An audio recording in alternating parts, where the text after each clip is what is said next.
News for Jax reporter Eric Avignon continues our live coverage near San Marco, where flooding is a problem during normal thunderstorms, let alone during a tropical storm. Eric.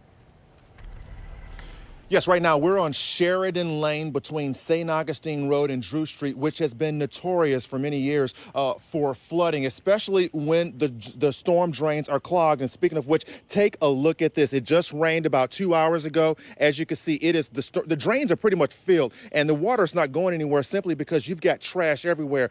This has been an ongoing problem for the past couple of years because people have been using this area as their own dumping ground. But take a look at this. If we can swing the camera, look at the water up against this building here. All of this is right over here. If we can bring the camera a little bit closer, this is about a foot of water just right there. And just imagine, this could be a lot worse when Elsa comes, depending upon how much water she dumps in this area. Here along this strip of Sheridan Lane, you will find storm drains that are just cluttered with dumped trash and yard waste. And now that we're in the time of year when afternoon thunderstorms are a daily occurrence, those clogged drains are becoming a problem for neighbors. Every time we get any kind of heavy rain, we get a backflow through the whole ditch system, and it gets up on the roads, and it becomes a hazard to us, the homes, and it starts flooding property and eroding the side of the roadway.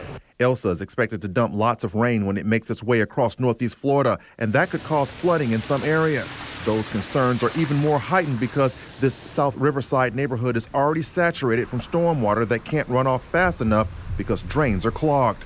It's going to destroy the foundation eventually, and everything's going to get really saturated.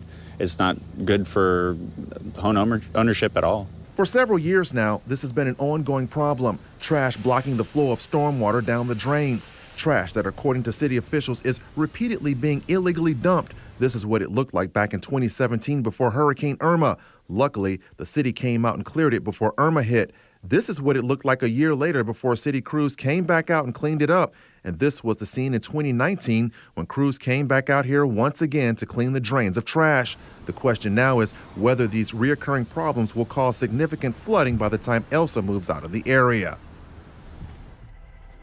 Now, as we said before, illegally dumping trash into storm drains has been an ongoing problem, not only here in the South Riverside area, but throughout parts of Jacksonville. And city officials will be quick to tell you that it is really hard to arrest, let alone convict someone of illegally dumping their trash in storm drains unless you actually catch them in the act or you have surveillance video recording them in the act and using that as evidence. Reporting live in South Riverside, Eric Avignon, Channel 4, the local station.